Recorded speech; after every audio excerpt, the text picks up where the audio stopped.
English మాట్లాడడానికి భయపడుతున్నారా? అయితే మీకోసమే ఈ స్పోకెన్ ఇంగ్లీష్ క్లాసెస్. వెంటనే కాల్ చేసి జాయిన్ అవ్వండి. నమస్తే రమ్ గారు. నమస్తే జయ. రమ్ గారు, మనము రకరకాల కథలు చెప్తూ ఉంటారు మీరు. నీతి కథలు, తర్వాత కామెడీ కథలు, పిల్లలకి కొంచెం అంటే కథే దానిలో కొంచెం సాహిత్యం, తర్వాత ఒకలాంటి కామెడీ, ఇట్లా అన్నిటికీ సంబంధించి మేళవింపుగా మీరు స్టోరీలు చెప్తూ ఉంటారు కదా.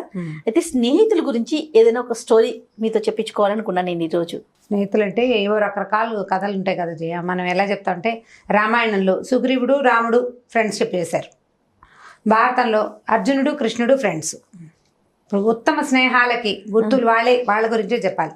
అయితే మనకి మన కథా సరిత్సాగరంలో చుట్టరికం ఉన్నా కూడా స్నేహంగా ఉన్నారు. వాళ్ళిద్దరికి స్నేహం ఉంది. చుట్టరికం అంటే ఇప్పుడు వాళ్ళ 5గురికి కృష్ణుడు బావే, అదే అర్జునుడు ఆయన క్లోజ్. అలా జరుగుతుంది కదా. మనకు కూడా కజిన్స్ లో కొంతమందితో కుదురుతూ ఉంటుంది. అట్లా ఉత్తమ స్నేహాలకి వీళ్ళ పేర్లు చెప్పుకోవాలి మనం. విభీషణుడు రాముడు కూడా అట్లాగే స్నేహం చేశారనే చెప్పాలి. అయితే మనం ఈ కథా సరిత్సాగరంలో మంచి మంచి కథలు ఉన్నాయి. ఒక ఊళ్ళో అంటే ఇది శూద్రక మహారాజు అని ఒక రాజుగారి కథలు చెప్తారు. ఆ రాజుగారి దగ్గర భానుదత్తుడని ఒక అతను ఉండేవాడు. రాజు బంట అనమాట. అయితే ప్రతిరోజు సాయంకాలం లేటుగా ఇంటికి వెళ్ళేవాడట. ఇంటికి వెళ్తే భార్యమణి భోజనం పెడతాను, ఏమైనా తాగుతావా, ఏమైనా తింటామంటే వద్దే నేను తాగేసాను తినేసాను అనేవాడు. అప్పట్లో ఏం తాగేసేవాళ్ళు, ఇప్పుడు తాగేసేవి కాదులేండి. అప్పుడు తాగేవి పళ్ళ రసాలు, రకరకాలు ద్రాక్ష రసాలు అలాంటివి, అవి ఇవి చాలా రకాల బోల్డ్ పళ్ళ రసాలు తాగాను, బోల్డ్ అంత తిన్నాను, ఇవాళ నాకొద్దు అంటే ఎక్కడ తినేసి ఎక్కడ తాగేసి వస్తావయ్యా ప్రతిరోజు అని ఆవిడ అడిగేదట. అడిగితే నాకు 2 స్నేహితులు ఉన్నారు, ఒకడు నాకు తినిపిస్తాడు, రెండోవాడు నేనంటే ప్రాణం ఇస్తాడు, కాబట్టి వాళ్ళ ఇంట్లో తినేసి వీళ్ళింట్లో తాగేసి వస్తాను నేను అని చెప్తూ ఉండేవాడు. చాలా తరచుగా స్నేహితుల దగ్గరే ఆహారం తీసుకునేవాడు అనమాట. అయితే కొన్నాళ్ళకి ఆ భార్య ఇలా వినగా మనం కూడా ఎవరికైనా మనిషిని చూడకుండా వాళ్ళ గురించి వింటుంటే వాళ్ళని చూడాలనుకుంటాం కదా. వాళ్ళని కలుస్తానండి, మీ స్నేహితుల్ని చూపించండి అంటే ఒకరోజు నేనేం చేశాడట, తన 2 స్నేహితుల దగ్గరికి తీసుకెళ్ళాడు. మొదటివాడు విశాఖదత్తుడు, రెండోవాడు శ్రీదత్తుడు. ఈ విశాఖదత్తుడు ఇంటికి వెళ్ళారు భార్య భర్త. వెళ్ళేసరికి ఆ విశాఖదత్తుడా వచ్చావా నా స్నేహితుడా అని కావలించుకున్నాడు. ఎంతో బాగా చక్కగా ఇద్దరికి భార్యాభర్తలకి కాళ్ళు కడుక్కోవడానికి నీళ్ళు అందించాడు. విసునకర్ర పుచ్చుకుని పక్కన విసురుతూ భోజనం చేయబోయి చక్కగా ఇది వాళ్ళు నీకు ఇష్టమైన బొబ్బట్లు చేయించాను, నీకు ఇష్టమైన బొబ్బట్లు తయారైనాయి మా ఇంట్లో ఇలా మాట్లాడుతూ దగ్గరే కూర్చుని భోజనాలు వడ్డించి ఎంతో ప్రీతిగా, అసలు ఎంత ప్రీతో బ్రహ్మరథం పట్టేశాడనమాట ఈ వచ్చిన ఫ్రెండ్కి అతని భార్యకి. దాంతో చాలా సంతోషించింది. ఎంత గొప్ప స్నేహితుడు ఉన్నాడండి మీకు, ఈయన ఇంత గొప్పవాడైతే రెండో ఆయన ఇంకెంత గొప్పవాడో ఆయన్ని కూడా చూపించమంది. సరే విశాఖదత్తుడు అయిపోయాక శ్రీదత్తుడు ఇంటికి వెళ్ళారు. శ్రీదత్తుడు ఏం చేస్తున్నట్ట, ఒక 4 స్నేహితులతోటి చీట్లాడుకుంటున్నాడు, జూదం ఆడుతున్నారనమాట. అంటే ఇప్పుడు చీటీలు కాగితం ముక్కల మీద ఏవో రాసుకుని ఆడుకునేవాళ్ళు. వచ్చామటో రారా కూర్చో, ఏమమ్మా బాగున్నావా అని ఈమెను పలకరించి లోపలికి వెళ్ళని అమ్మాయిని లోపలికి పంపించేశాడు. ఇతనితోటి ఇంకా అంతకంటే ఏం మాట్లాడాల. పక్కన కూర్చున్నారు, ఏదో ఆయన ఆడుకుంటున్నాడు, నువ్వు కూడా ఓ చెయ్యి అన్నాడు. కాసేపు ఆడుకున్నారు. ఏదో వాళ్ళ ఇంట్లో పానీయాలు ఏవో ఇచ్చారు, కాఫీ టీ లాంటివి, అప్పటి రోజుల్లో ఇచ్చే రకం ఏవో తాగేసి వచ్చేసారు. వచ్చేస్తే ఏమైంది ఇంటికి వచ్చాక ఇవిడంది, ఏమండి విశాఖదత్తుడి గారి ఇంటికి వెళ్ళాం, ఆయన ఎంత బాగా ఆహ్వానించాడండి, మర్యాదలు చేశారు, ఎంత మర్యాద చేశాడు, ఎంత ముద్దుగా చూసుకున్నాడు, బ్రహ్మరథం పట్టాడు మీకు. స్నేహితుడంటే ఆయన. ఆ శ్రీదత్తుడు ఏమిటండి ఒట్టిగా పలకరించి ఊరుకున్నాడు, మీకేమి గౌరవాదరాలు ఏమీ నెరపలేదు అంటే, నీకు తెలీదే వాడు నా ప్రాణమిత్రుడు, విశాఖదత్తుడు నాకు స్నేహితుడు, ప్రియమైనవాడు అనేసరికి ఇవి ఒప్పుకోలేదు. అదేంటి బాగా పిలిచిన వాడే మనకు ప్రాణమిత్రుడు అండి, మిమ్మల్ని చూసి ఆయన అంత సంతోషించాడు, ఈయన హాయ్ బాబా అన్నాడు, బాయ్ అన్నాడు, కూర్చో అనలేదు, వెళ్ళొద్దనలేదు, అవి తిను ఇవి తినని మీ వెంబడబడలేదు, ఎంత సాధారణంగా ఉన్నాడు, అతనేం మిత్రుడండి, మీరు పొరపాటు పడుతున్నారు, వీళ్ళిద్దరిని ఒక ఘాటను కట్టకూడదు. ఒక ఘాటను ఎట్లా కడతారు, ఇప్పుడు వాళ్ళిద్దరూ మనతో పాటు ఒకేలా ఉంటే పోనీ ఇద్దరు ప్రాణమిత్రులు అనొచ్చు, పైగా ఇతని స్నేహితుడు అతని ప్రాణమిత్రుడు అంటున్నారు మీరు.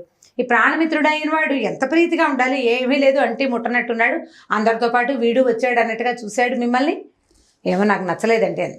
అయితే ఈయన ఏమన్నాడంటే, నీకు వీళ్ళిద్దరిలో ఎవరు నా బెస్ట్ ఫ్రెండో తెలుసుకోవాలి నువ్వు, అంతే కదా, సరే నేను నీకు ఒక మాట చెప్తాను, సాయంకాలం రేపు సాయంత్రం నేను వాళ్ళ ఇంటికి వెళ్ళను, మన ఇంట్లోనే కూర్చుంటా, నువ్వు ఓ పాత చీర కట్టుకుని కొద్దిగా ఏడుపు మొహం పెట్టుకుని నన్ను రాజుగారి భటులు తీసుకుపోయారని ఇలాంటి ఒక కట్టుకథ కల్పించి ముందు విశాఖదత్తుడి ఇంటికి వెళ్ళు, తర్వాత శ్రీదత్తుడి ఇంటికి వెళ్ళు, ఏం జరిగిందో చెప్తుగారు నాకు అన్నాడు. సరే మర్నాడు ఏమైంది, రోజువారీ సాయంకాలం వెళ్ళే భానుదత్తుడు వెళ్ళకుండా ఇంటికి వచ్చేసాడు. భార్యని పాతకు చీర కట్టించి పంపించాడు. ఈవిడ నగలు సొమ్ములు గిమ్ములు ఏం పెట్టుకోకుండా మామూలుగా రోజు చక్కగా బ్రైట్ కలర్ చీరలు నగ నాణ్యం పెట్టుకుంటే మనుషులు బాగా కనపడతారు. ఓ లేతరంగా చీర కట్టుకుని ఏ నగలు లేకపోతే బోసిపోయినట్టుగా ఉండరు, కళావిహీనంగా ఉంటారు కదా. ఈవిడ ఈ బోసు మొహంతో ముందు విశాఖ దత్తుడి ఇంటికి వెళ్ళింది. ఏడుపు మొహం పెట్టుకుని అన్నయ్య గారు నెత్తి మీద ముసుగేసుకుందనమాట. కళాలను పెద్దగా మొహాలు చూపించే రోజులు కావు అవి.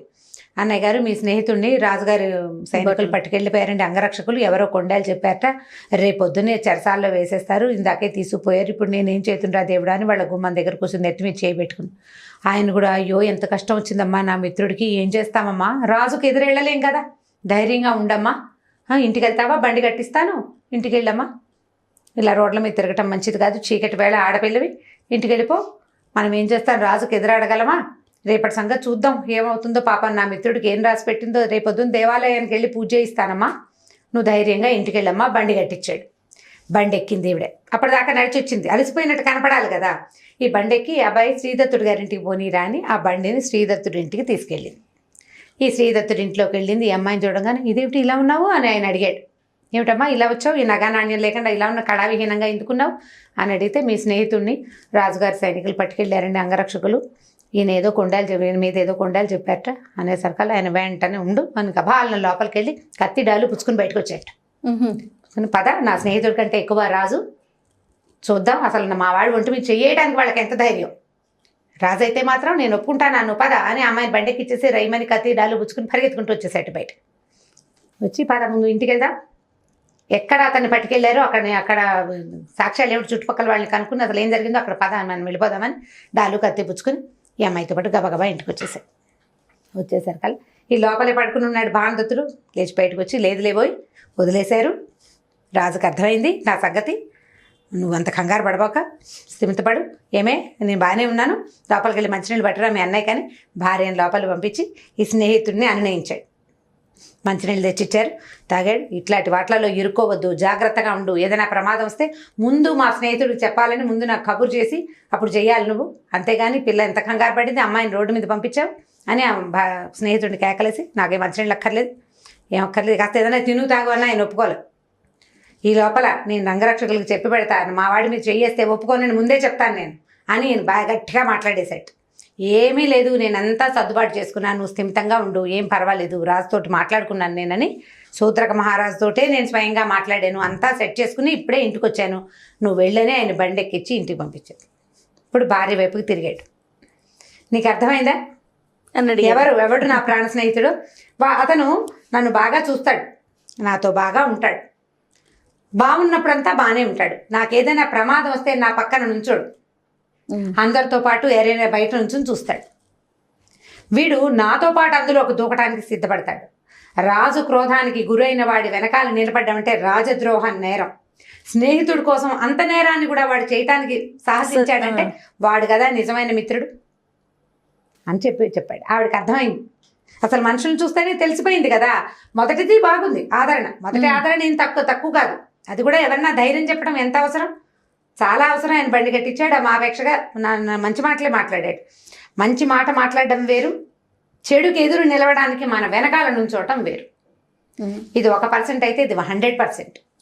దాంతో ఆవిడ తెలుసుకుంది. ఆ తర్వాత వాళ్ళిద్దరు ఎప్పుడూ స్నేహంగానే ఉండేవాళ్ళు. ఈ స్నేహితుల కథని మనం పిల్లలకి చెప్పచ్చు. ఏదైనా ప్రాబ్లం వస్తుంది, ఇద్దరు పిల్లలు స్కూల్లో ఏదైనా చిన్న అల్లరి చేస్తారు, వీడే చేశాడండి అని ఎవరైనా ఒక పిల్లాడిని కనుక చూపించాడంటే వాడు ఫ్రెండ్ కాదని తెలుసుకోవాలి పిల్లలు. మేమిద్దరం కలిసే చేసామని కొంతమంది పిల్లలు ఒప్పుకుంటారు, ఉంటాయి అట్లాంటి క్వాలిటీస్ పిల్లల్లో, ఏముండవు వాళ్ళు చెప్పరు అలా అని అనుకోవడానికి వీల్లేదు. ఎప్పుడైనా సరే గుడ్ క్వాలిటీస్ బ్యాడ్ క్వాలిటీస్ కలిసే ఉంటాయి కదా జయ, కలిసే ఉంటాయి. ఆ టైం అవసరాన్ని అవకాశాన్ని బట్టి మనం అవన్నీ బయటపడతాయి. అలాంటప్పుడు తనతో పాటు ఇబ్బంది సబ్బందులో నిలిచిన వాడే మంచి స్నేహితుడని తెలుసుకోవాలని చెప్పాలి పిల్లలకి. భర్తృహరి సుభాషితం చాలా మంచిది చెప్తారు, చాలా అత్యద్భుతమైన సుభాషితాలు ఉన్నాయి దీని మీద. తెలుగులో ఏనుగు లక్ష్మణ్ కవి గారిది కూడా ఒక పద్యం ఉంది, జ్ఞాపకం రావట్లేదు, చాలా రోజులైంది చదివి, ఈసారి ఎప్పుడైనా చెప్తాను మీకు. ఇప్పుడు స్నేహితులు అనేవాడు మనతో పాటు ఉండటం, మన వెనకాల నుంచోవటం అనేది చాలా ఇంపార్టెంట్. ఈ కథ చెప్తే వీళ్ళకి తెలుస్తుందన్నమాట. సరదాగా కూడా ఉంది కదా, ఇంట్రెస్టింగ్గా ఉంది, ఒక తెలుసుకునేందుకు ఒక మంచి పాయింట్ ఉంది అందులో. మన వెనకాల మనతో పాటు ఒకడు నిలబడటం అంటే దానికంటే పెద్ద సపోర్ట్ ఇంకొకటి లేదు. నువ్వు గెలుస్తాడా ఓడిపోతాడా రాజువాడిని వదిలేస్తాడా అవన్నీ వేరే సంగతి. తర్వాత విషయాలు. ఆ తర్వాత విషయం అసలు ఒకడు మనతో స్టాండ్ అవటమే ఇంపార్టెంట్. రైట్, చాలా బాగుంది రమ్మగారు. ఒక నీతి కూడా ఉంది, పిల్లలకి తెలియచేయొచ్చు మనం కూడా. రైట్, ఇంకొక స్టోరీతో మళ్ళీ కలుద్దామండి. ఓకే జయ. ఈ వీడియో కనుక మీకు నచ్చినట్లయితే లైక్ చేయండి, షేర్ చేయండి. మరిన్ని వీడియోస్ కోసం మా ఛానల్ని సబ్స్క్రైబ్ చేసుకోండి.